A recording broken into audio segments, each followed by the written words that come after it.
Open Cookbook. Here I'm going to show you guys how to make apple chips, which is just dehydrated apples. Now, normally when you core an apple or whatever, you might even see those cool devices that make them into little apple slices and you can bite into and stuff. That, would speed things up here, but once again, it doesn't give you these nice slices, which is, form and function is important. And also, I want to point out here that I'm making these slices thick. And the reason why I make them thick is it's for other recipes. I mean, if you want to make really thin slices, those dehydrate better. However, they're very brittle and they'll break very easily. The thicker chips, they can flex and bend. Also, note when you're slicing these apples, you'll kind of see that discoloration in the middle. That's how you know you're getting closer and closer to the core, and you don't want the core at all. I usually just I put them in a bag temporarily, and then I basically go plant them somewhere in a garden because I want to have more apple trees or whatever. Anyways, so like I was saying, I just slice these things up and put them in a dehydrator. It's nothing really terribly amazing, but the important thing to understand here is that as I cut these and I get some different shapes here and there or whatever, I don't know, like I say, it's one of those things when you just do this stuff. It takes a bit of time and effort, but it's nice to have. Plus, they last a really long time. And even if they kind of look as long as you've dried them out completely and stuff, which another thing with that is that you don't want to overload these dehydrators, and normally you want to rotate them, do X amount of hours and take the couple top trays and put them on bottom, because the bottom trays will dehydrate faster than the top trays, because basically dehydrator is a glorified blow dryer basically, and it's really just a slow version of it, but it, like I say, so it has a little fan that blows up, and that's obviously going to do the bottom racks better because it's going to get the driest air, and as it goes up, that air obviously has the moisture from whatever you have below, and it's also not as warm because it's traveling distance and cooling off over time. So you normally would want to rotate them, but because I don't really care to do that much effort, and I just kind of let the machine go, I just let it go overnight, and I don't have to worry about that. It uses a little bit more energy, but it's not that big of a deal. Now, with apples, I find that my machine, which it says its temperature is 113 or 113 degrees Fahrenheit, it's not going to be 113 degrees Celsius, because that would be boiling water, because 100 degrees Celsius is where water boils at. As I'm I set it to 113 and basically leave it overnight, so about 10 hours maybe, because I won't do it exactly before I go to bed, but it'll be I'll probably go to bed in 4 or 5 hours after I start this, so probably it's a good 10-12 hours, and that's overkill. But if you're to start in the beginning of the day and look at it, that's another way of doing it, but I just like to do it overnight just because then I wake up to it and I turn it off. But the main thing to note here is that 113 degrees Fahrenheit with at least this machine. Other machines, once again, also this varies on how thick you cut them. For example, thinner slices, they'll dehydrate faster and might not require as long or as much temperature.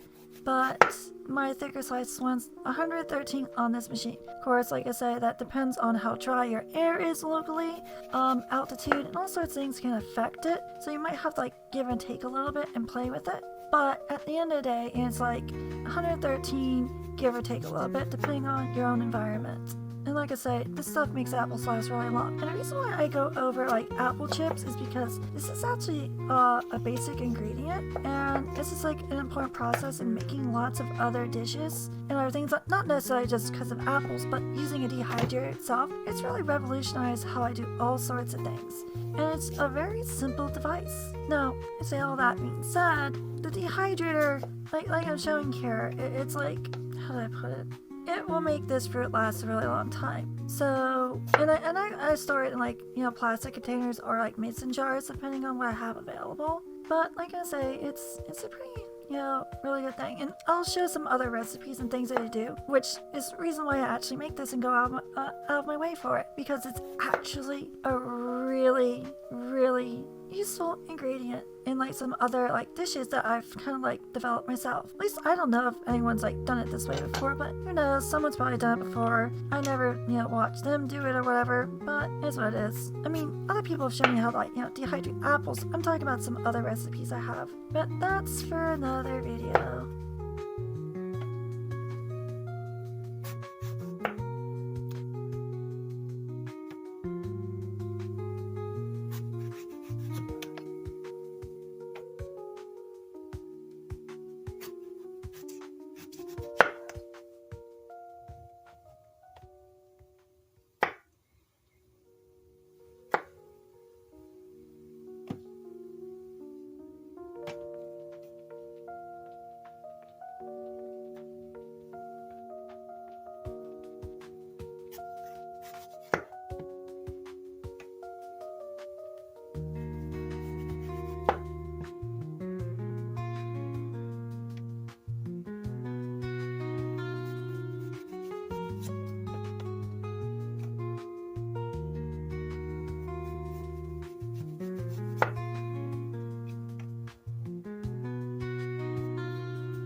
Okay, here I put on this little paper filter thing. You know, it's just a standard coffee filter. Now, you normally don't have to put that on or anything, but because I use this dehydrator for other things and things drip down in there, it's actually been like one of my little tricks that I've used to really keep my dehydrator clean and nice. And I'm going to turn it on here and set it to 113 and leave it overnight.